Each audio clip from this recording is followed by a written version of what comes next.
Ito ang kanto ng Rizal at dito kayo paligid ng mga bantay upang sabihan na ang entrance fee ay 20 pesos. Dun sa taas kayo magbabayad. Ito yung lalakaran mo papunta dun sa Wawa Dam, sa tuktok. Medyo may pagkahaba ng lugar na to, yung lalakaran nyo. Sa bawat kanto naman dyan, may mga tindahan naman dyan. Meron kang mabibilan dyan ng mga makakain ninyo o maluluto ninyo. Pero medyo malayo nga lang dahil mahaba yung kalsada na to, itong daanan. Ayun guys, eto na, tignan nyo naman. Oh, ito na yung nilalakaran ko. Oh.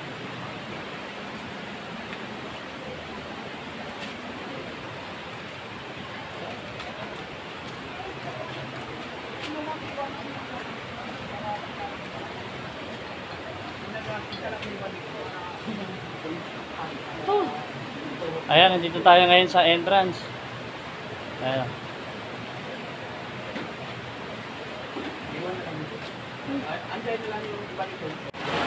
Ang haba ng daanan.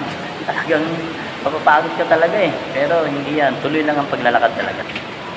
Ayun guys, ito na yung tulay na dadaanan natin ngayon. Ayan, kung makikita ninyo yung paligid ng Wawa Dam. Ayan. Tapos ito yung tulay. Ayan. Ayan. Lalakad tayo rito ngayon sa tulay. Ay, makikita nyo yung tao, ang dami.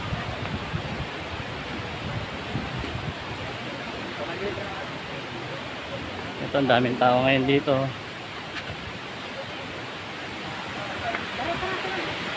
Ayun. Ayun, bumungad na sa atin ngayon yung Banda na oh. kapaligiran. Let's go. Makawala na tayo sa atin. Ito ngayon yung kapaligiran ng Wawa Dam. Ayan, ang daming tao.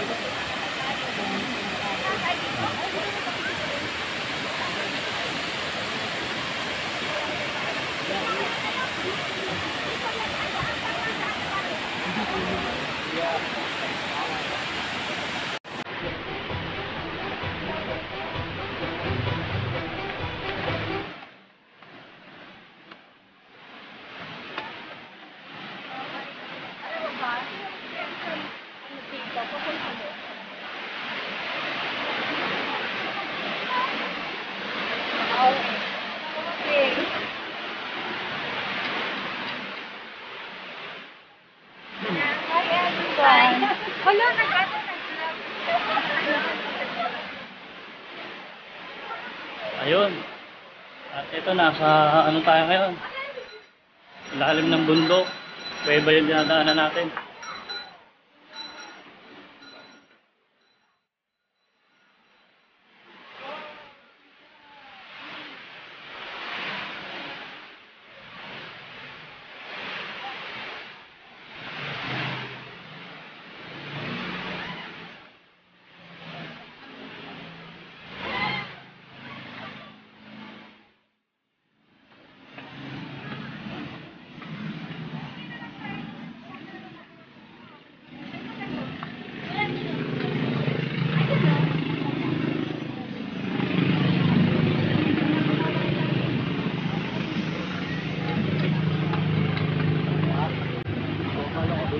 At tulay na naman ulit.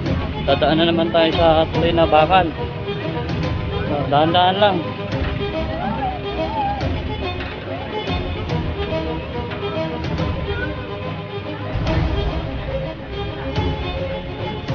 Ayan, pababa tayo rito ngayon sa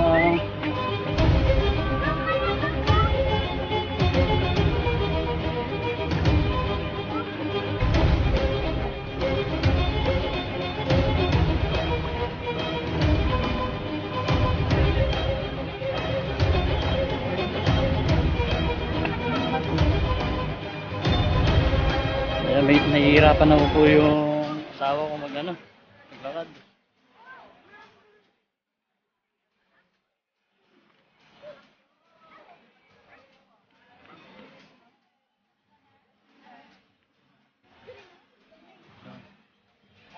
gatin mga ate.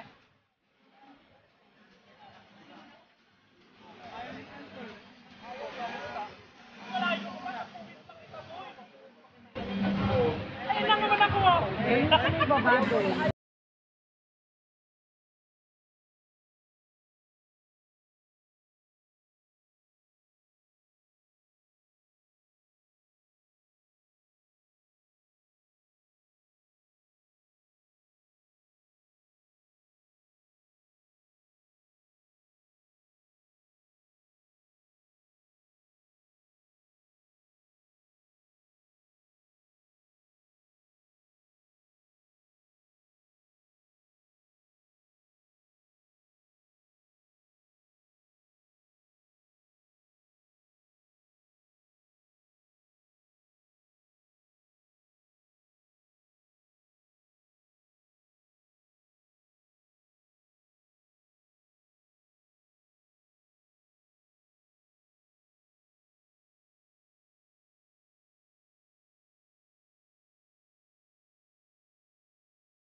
Eto, ang sabi nila dito sa baba, medyo malalim daw dyan.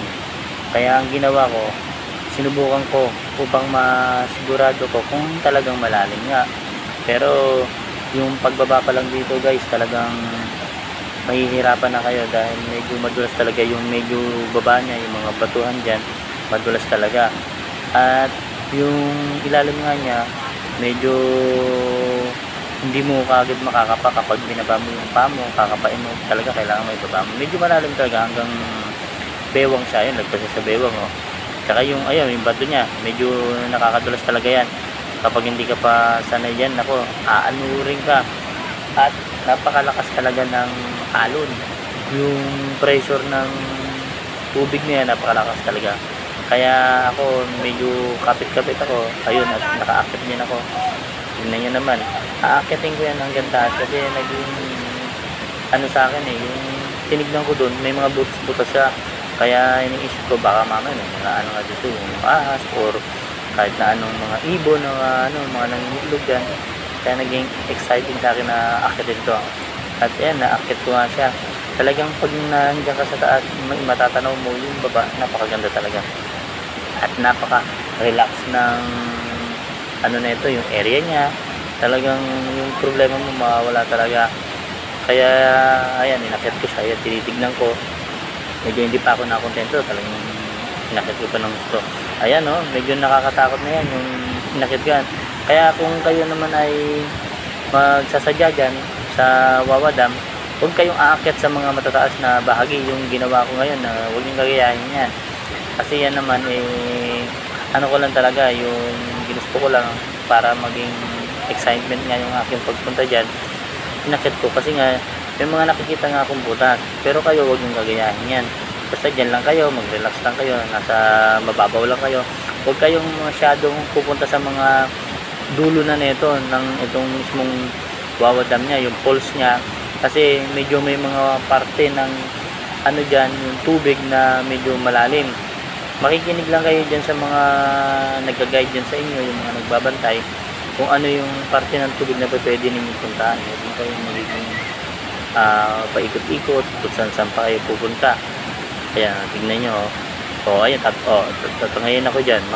Tignan nyo guys, tatangayin ako dyan kasi medyo malakas yung pressure ng ano dyan, tubig dyan. Kaya medyo tatangayin talaga ako dyan. Ayan, hindi ko gano'ng maano. Ayan, medyo madulas na yung, kaya ang kapit ko dito ay paupo kasi medyo madulas na talaga yung mga batuhan dyan. Kapag dyan hindi ka nakakapit ng maigi dyan, tatangayin ka hanggang sa baba.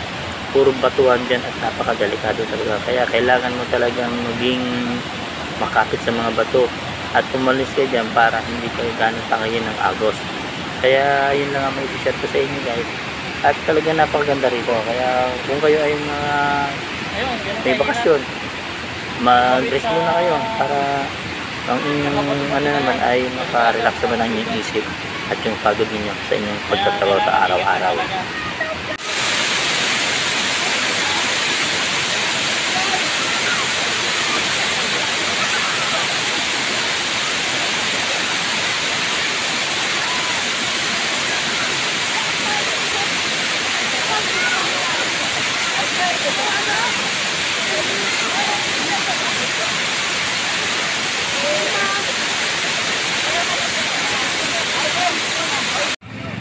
At bumaba na kami dito sa baba nga, yung bangkaan. Kami ay sasakay ng bangka.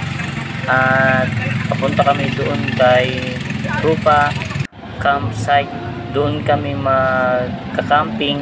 Magtatayo kami ng tendon dahil meron ding atkilahan ng tendon at napakaganda rin ng lugar doon. At ang tubig doon ay kagaya din ng ganyan.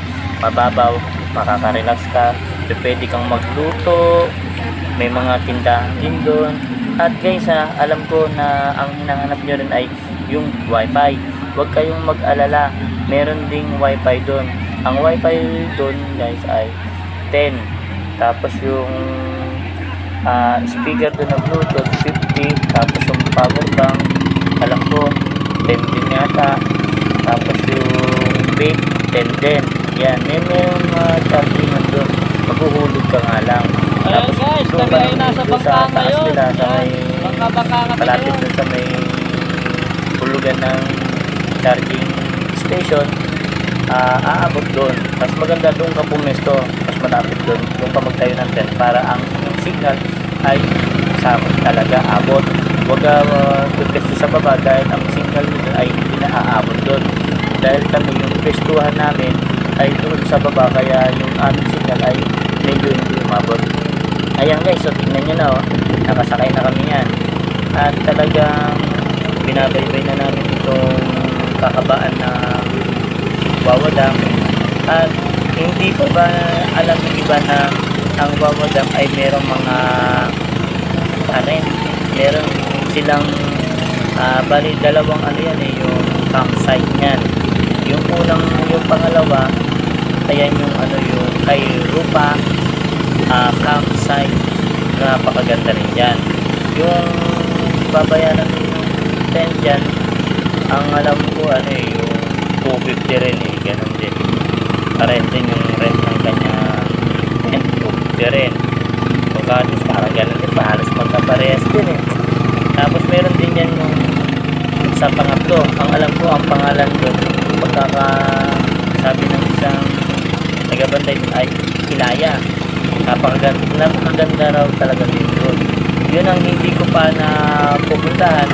Sa susunod na aming pag-vlog ay ipapart ko to, gagawa ko ng part 2 upang mapuntahan yung Ilaya na yun, dahil napaka-exciting din sa akin yun. Dahil yun ang sabi nila na medyo mahaba daw talaga ang ilog na yun, yung lawa na yun. Talagang pag pinuntahan yun, napakalayo doon talaga. Kaya exciting din sa akin yun para maging knowledge naman sa akin, sa sarili ko, na yung ganitong pagkakataon talaga na alam natin na sa bundok talaga ay napakahirap ang tumira, pumanirahan. So ayun at ito ang aking grupo. Dalawang grupo kami, isang grupo namin, ayun, nasa aming likuran, at kami naman ay nauna. So ayan kami guys, napakaganda talaga. Kung iisipin mo, yung problema mo dyan ay biglang nawawala dyan sa ganda ng iyong tanawin, yung tanawin mo ay ninyo. Tapos yung tubig talaga, ayan talagang kala mo kakabahan ka, kala mo biglang babagsak ka ng tulog na lang yung bangka, pero hindi, dahil nga iniisip mo lang yun. Diba? Napakasaya talaga yan. Kaya ano pang hinihintay ninyo? Pag kayo pumunta na kayo dito sa Wawa Dam, at kapag tapos na kayo sa may falls, pwede na kayong mag-campsite dito kay Rupa campsite. Ang ganda. So ayun guys at panoorin nyo lang ang video nito hanggang sa matapos guys. Marami pa akong itutur sa inyo para makita ninyo kung gaano kaganda ang Wawa Dam, yung nasa gitna kasi kami guys Okay guys, panoorin nyo lang guys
Babalik na kayo?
Good morning guys.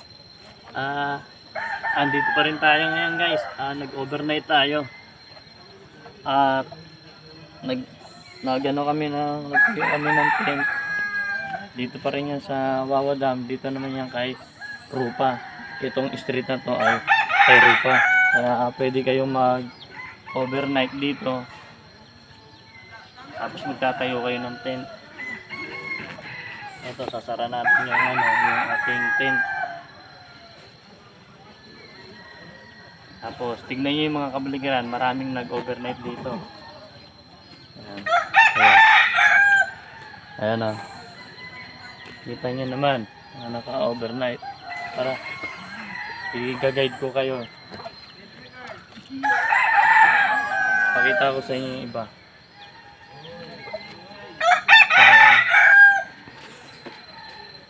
Ayan. Kaya maganda rito guys. Ito. Ayan. Nakita nyo naman, dami.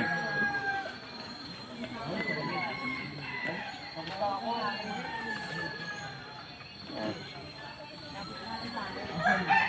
Yan tayo guys. Yan. Yan, lapit tayo. Yan, tutok mo. Yan. Yan, tuloy-tuloy.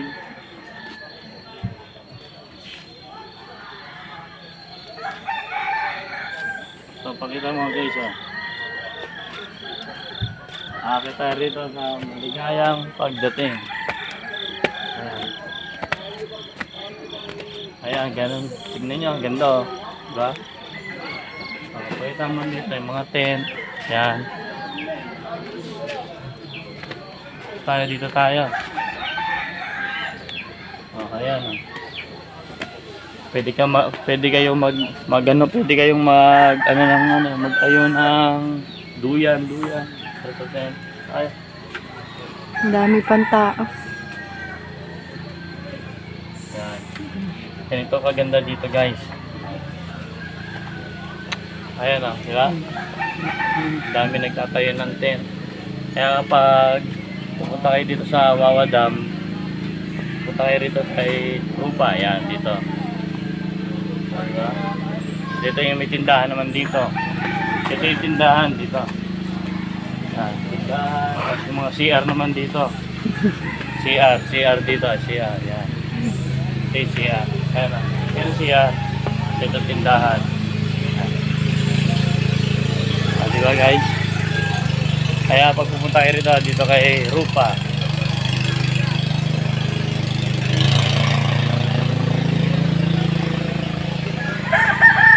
Pero dito tayo guys. Madami pa yan dito. So, kita mo, tutok mo. Ayan.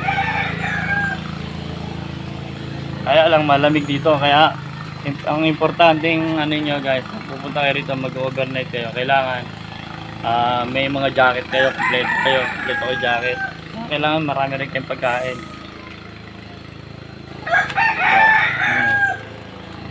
Tutok mo dito, pakita mo sa kanila. Tapos ito, di ba? Diba?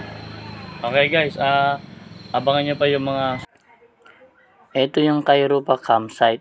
At kung kayo ay magpaplano na mag-tent dito, mag-camping, at wag nyong problemahin yung wifi. Dahil bundok nga ito ay nasa gitna. Iniisip nyo na walang wifi dito. Meron dito. Ipapakita ko sa inyo yung hinuhulugan to. Merong 5, may 10, merong 20, may 30, may 50, mga ganun ba. Kaya tara guys, samahan nyo ako dito. Ipapakita ko sa inyo yung charging station. Ito yung kung magkano ba yung mga i-charge nyo. So ito, ipakita ko sa inyo. Tara guys, lapit kayo. Samahan nyo ako para makita ninyo ito.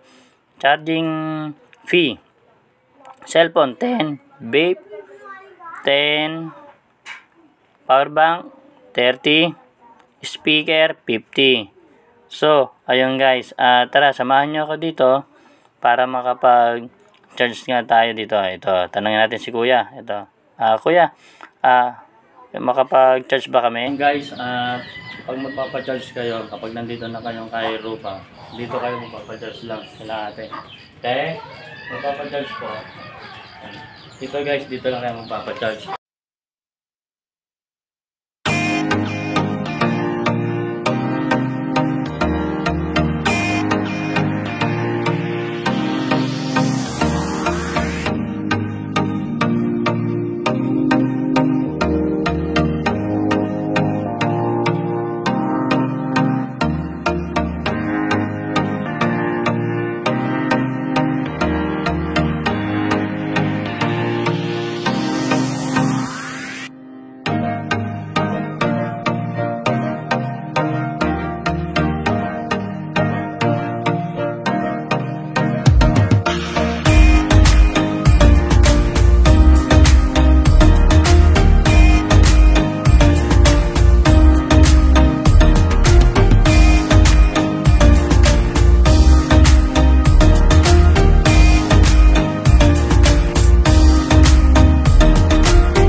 At pupuntahan natin yung kabilang site ng harap ng kay Rupa na ating tinutuluyan sa ngayon na campsite.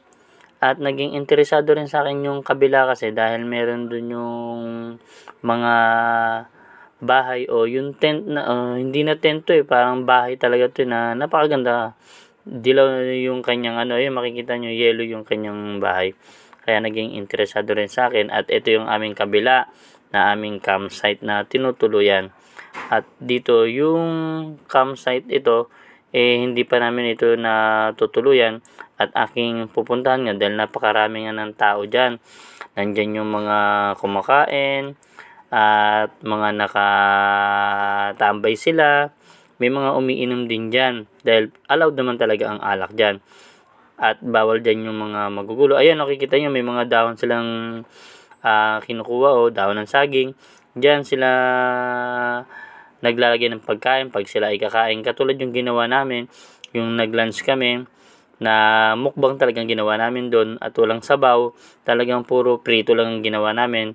At masarap naman kami nagkain at busog na busog talaga kami. At ito, dito na nga tayo. Ito makikita ninyo. Ayan may bata na naglalaro siya, gumagawa siya ng mga pataas yung tower ng bato, tower na bato na ginagawa niya.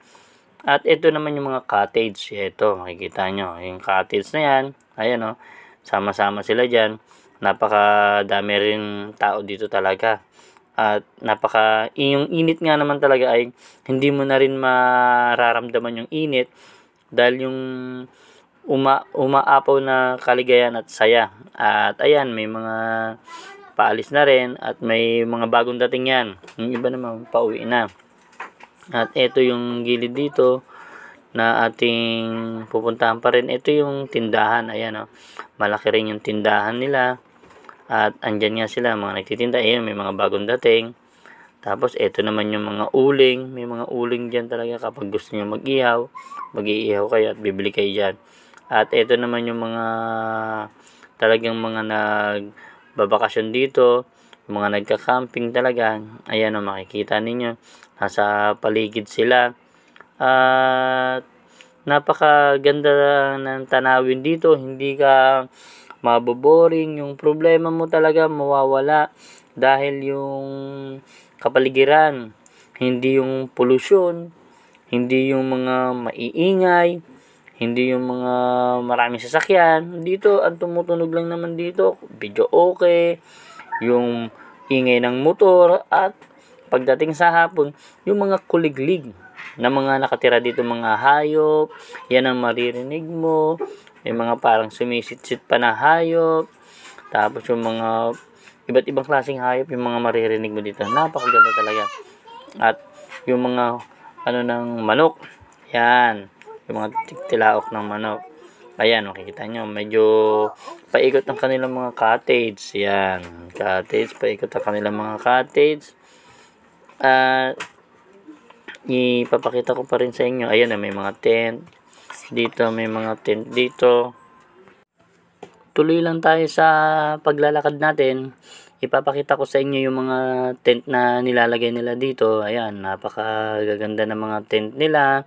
At may kanya-kanya sila kung saan sila pupesto. Dahil napakalaki nitong lugar na to, talagang kahit saan ka pupesto rito. Lalo na kung marami kayo, kung family, mga friends, at mga kakilala mo, kapitbahay mo. Yan, mga nandito kayo. Dito kayo magsasaya kayo. At ayun, ipapakita ko nga sa inyo yung tumambang sa akin. Itong yung bahay na kulay yellow. Ayan nabibigay mo, nasa talagang gilid lang siya ng medyo mataas yung tinutungtungan ng kanyang bahay At alam nyo ba yung tinutungtungan nila yan, hindi yan yung basta lupa. Para malaman ninyo, hindi ito ay basta lupa. At hindi yan yung pag na ulan na ng malakas biglang gumugo. Hindi.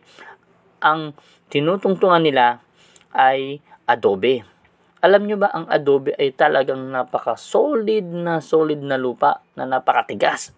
At hindi ito basta-basta kayang tibagin. Dahil ang adobe ay sobrang tigas talaga niyan. Matigas yan, hindi yan yung basta lupa lang na mga kapag umulan ng malakas, nag-landslide, gumuguho. Yan, hindi yan basta-basta. Yan yung adobe na tinutungtungan nila, kaya talagang napakatibay ng mga bahay talaga dyan. Pero eto gusto kong malaman ninyo, yung nakakwentuhan ko na nakatira dyan, ay binabakbak pala nila yan. Pero yung mga nakaganyan na yan, yung mga bahay na yan, hindi na nila binabakbak yan. Yung mga medyo mataas, hindi na. Yung mga nasa baba lang, tulad na yung mga ganito, yan, yung mga cottage, binabakbak nila yan kapag tag-ulan. Tapos kapag wala ng tag-ulan, pag tag-araw na, tsaka nila tatayo ulit, magtatayo ulit sila. Kaya yung pagod nila talagang hindi mo talaga iisip. Kaya talagang napaka sisipag ng mga tao talaga rito, kasi alam nila ito yung pinagkakakitaan din nila rito. Pero kapag tag-ulan, talagang lugi sila. Ayan, at marami rin ditong bilihan ng mga short. Ayan, ang ganda rin, may mga tsinelas. Makikita mo rito, iba't ibang klase ng mga short, sa mga tsinelas, t-shirt. Ayan, nasa tindahan yan. Iba't ibang mga kulay. Talagang napaka parang mga Hawaiian t-shirt, Hawaiian shirt. Ayan, di ba? Kaya yung tindahan dito talagang malalaki rin talagang kita niyan talaga. Ayan, kompleto sila. May mga soft drinks, may mga alak. Basta pag-inom lang naman, smooth lang. Huwag yung mga lasing na lasing. Hindi pwede yun dito. Kaya pag inom lang kayo, tama lang. Tapos may mga video okay yan. Tapos dito, hindi pwedeng walang wifi rito. May wifi rito. Ipapakita ko rin sa inyo. Maghuhulog lang kayo ng 10 pesos or 5 pesos yata. Pwede na rin yata. Kaya saglit lang yan. Mas maganda kung mga 10 ka, 20, 50. Yan, para sulit mo. Yung wifi dito ay talagang malakas ang signal. Hindi yung basta wifi lang. Kahit sabi mo bundok, mahina ang signal. Ito, bundok na pero malakas pa rin ang wifi. Diba? Hindi ito yung basta-basta na mahina lang yung signal. Maboboring ka. Ang lakas naman ng nito. Ang hina naman ng signal nito. Diba? Hindi ganun basta Ayan, may mga ulam, pagkain. Kung gusto ninyong magutom, ayan, meron dyan lahat yan. Kung gusto nyong tsinelas, bumili kayo. At kung ano man yung mga gusto ninyong bilhin dyan, ay nandyan. Hindi naman yung mga masasarap na talagang mga nasa syudad. Dito, basta kung ano yung mga nandyan lang na mabibili ninyo, bilhin nyo. Ayan, isang family sila. Ito na yung wifi na hulugan. May mga oras din kasi nakalagay dito. Ayan yun, yung wifi na hulugan, dyan ka. 5, 1 hour. Tapos 15, 5 hour. Yan yung 15 pesos. Ito 5 pesos. Yung 10 pesos, 3 hour. 3 oras. Yung 25, 1 day. Yan yung mga yung pwede mong gamitin sa buong maghapon. At ayan, version Pisonet. Diba? Ayun guys, at natapos na rin yung aming overnight at pauwi na rin kami. Talagang na-enjoy namin yung overnight namin. At huwag nyo pong kalilimutan na mag-subscribe ng aking YouTube channel at pakiclick na rin ang notification bell para lagi kayong updated sa lahat ng mga video na aking i-upload. Hanggang sa muli. Ito, nakasakay na kami ng bangka at pauwi na rin kami sa Manda. Talagang na-enjoy talaga namin yung aming overnight. Maraming adventure na namin pinagdaanan dito sa Wawa Dam kay Rupa. Ayan, at mauulit-ulit to. Ayun, at nagbangka kami para mabilis kami makauwi. Ayan. Kaway!